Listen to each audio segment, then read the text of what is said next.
Hey guys, welcome back to Elevate a Soul. So today we are continuing with the part 5.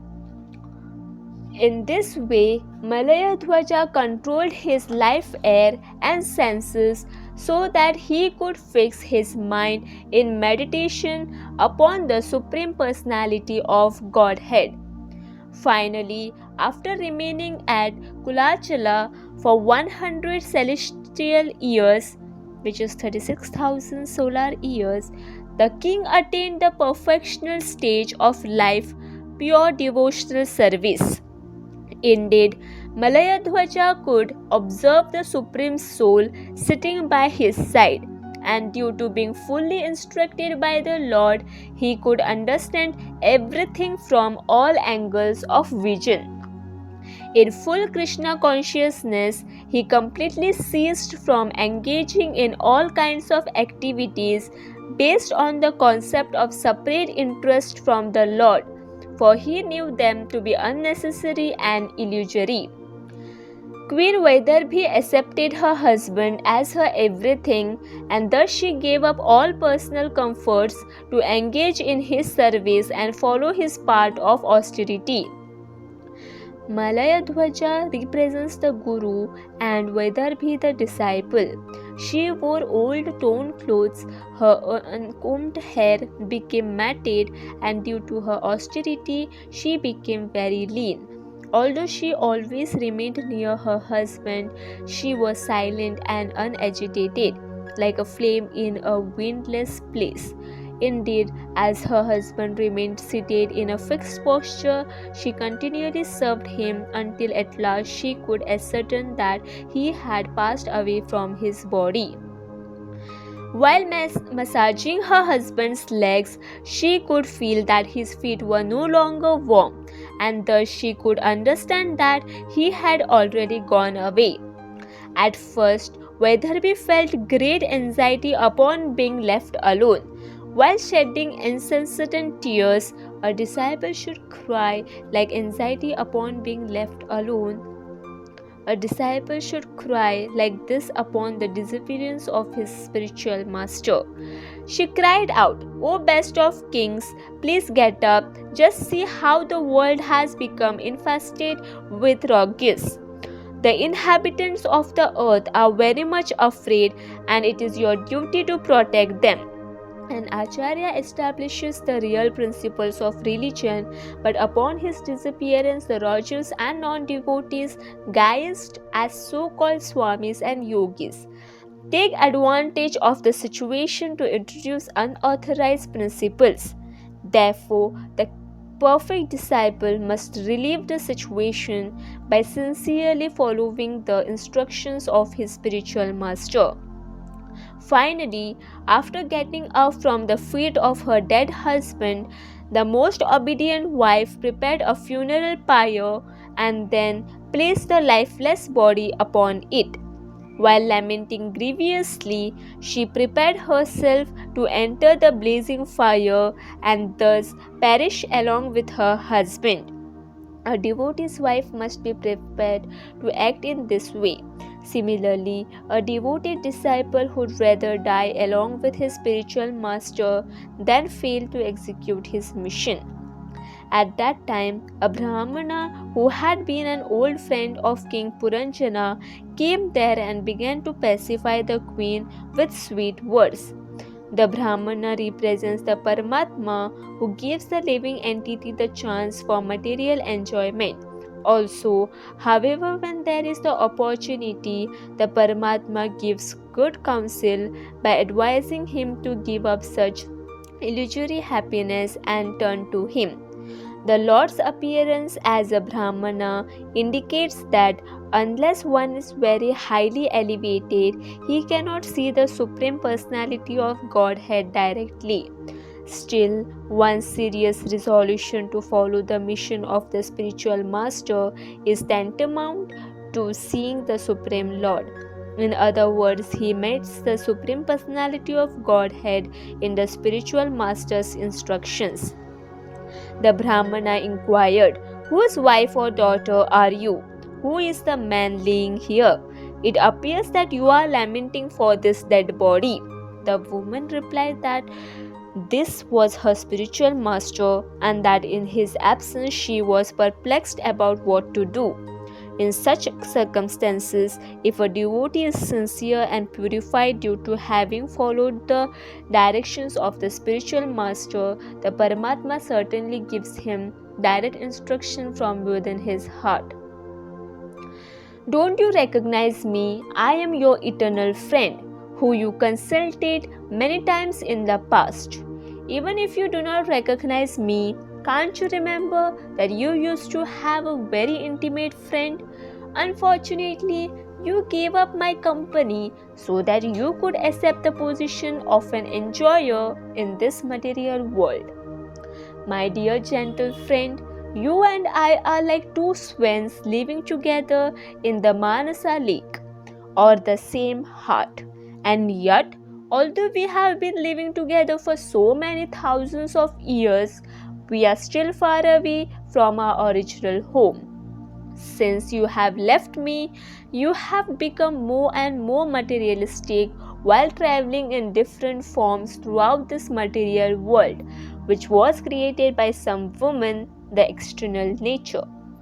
Within the city of the material body, there are 5 gardens, the 5 objects of sense enjoyment, 9 gates, 1 protector, the life air which passes through the 9 gates.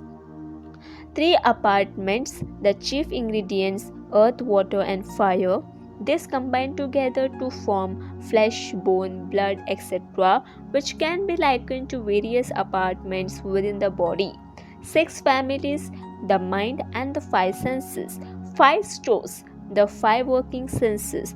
5 material elements and 1 woman who is the lord of the house, intelligence. My dear friend, when you enter such a body, along with the woman of material desires, you become overly absorbed in sense enjoyment and thus forget your spiritual identity. Actually, you are not the daughter of the Vidarbha king, nor is this man your husband, nor in your last life were you the husband of Purañjana. Being captivated by the body, you sometimes think of yourself as a man, sometimes as a woman, and sometimes as an eunuch. This is all due to identifying with the body, which is a creation of my illusory energy. Actually, both you and I have pure spiritual identities, and thus there is no qualitative difference between us. A person sees his reflection in a mirror to be one with himself, whereas others see 2 distinct bodies. Similarly, when the living being is materially conditioned, he sees a difference between himself and God. Narada then informed King Prācīnabarhi, I narrated the story of Purañjana to you for the purpose of self-realization, and it is meant for indirectly understanding the Supreme Personality of Godhead. The factual method of understanding the Supreme Personality of Godhead is Bhakti Yoga, which entails hearing directly about the pastimes of the Lord. For persons who have not developed an interest in or cannot understand the Lord's pastimes, these stories of the Puranas, some of which are real historical facts and some of which are fables, are easily understandable, whether historical or allegorical. However, it is the purport of these stories that should be understood, and by doing so, the conditioned soul engages in devotional service. King Prācīnabarhi said, My dear Lord, I could not fully appreciate the purport of the allegorical story of King Purañjana. For persons like us who are overly attached to fruitive activities, it is very difficult to realize the meaning of such instructions. Narada then explained, You should understand that Purañjana, the living entity, transmigrates according to his own work to different types of bodies that may be 1-legged ghost, 2-legged, 3-legged old men who walk with the help of a cane, 4-legged, many-legged or legless serpents. The unknown friend of the living entity is the Supreme Personality of Godhead. When the conditioned soul wants to enjoy the modes of nature in their entirety, when he wishes to enjoy the gratification of all the senses, he prefers the human or demigod form. The word pramada refers to material intelligence because when one takes shelter of such intelligence, he identifies himself with the material body and then enjoys and suffers a life of sense gratification. The 10 senses are male friends of Purañjana and their engagements are considered to be their girlfriends. The serpent is the life air acting within the 5 circulatory processes. The living entity is merged within the life air which functions in a 5-fold way for circulation. The 11th commander, that is the mind, and is the leader of the senses. In conditional existence, one gives power of attorney to his mind, just as one may let the affairs of his estate be executed by a manager. According to training, the mind can be one's friend or enemy. If one gets a good manager, his estate will be maintained nicely, but if the manager is a thief, everything will be spoiled. And the Panchala kingdom is the atmosphere in which the 5 senses objects are enjoyed. Within the Panchala kingdom is the city of the body having 9 gates. Narada continued by explaining to King Prācīnabarhi how the living entity goes through the 9 gates so that he can enjoy the external material world, and how the embodied condition of the living entity is compared to a chariot. Narada then described how Kalakanya, the sister of death, who represents old age, attacks the living entity when his end is approaching, accompanied by soldiers that create various types of disturbances to the body and mind. Narada concluded, by misusing this minute independence, when the living entity forgets his Supreme Master, the Supreme Personality of Godhead, he comes under the influence of the modes of material nature. Due to identifying with the body, he acts fruitively under the direction of the modes, and as a result, he is put into various conditions of life. One after another. In this way, he is just like a hungry dog that goes from door to door begging for food. According to his destiny, he sometimes is beaten and driven out, and at other times he gets a little food to eat. The living entity, under the influence of his desires, wanders in different species and thus sometimes finds himself in a high position and sometimes in a very low one. In the hard struggle for existence, one may try to employ various means to counteract life's miseries, but these simply bring one on more suffering. It is like a man who shifts the burden he is carrying upon his head onto his shoulder in the hopes of gaining relief. This does not at all relieve the burden, but simply shifts it from one place to another. When we have a troublesome dream, we can only counteract it by awakening. In the same way, we can be relieved of our ignorant condition of material existence only if we awaken to Krishna consciousness by surrendering unto the Supreme Personality of Godhead and engaging in his devotional service. Indeed, the faithful devotee who cultivates Krishna consciousness while always hearing the glories of the Supreme Personality of Godhead very soon becomes eligible to see the Supreme Lord face to face. My dear King, you should not think that the fruitive rituals mentioned in the Vedas are life's ultimate goal.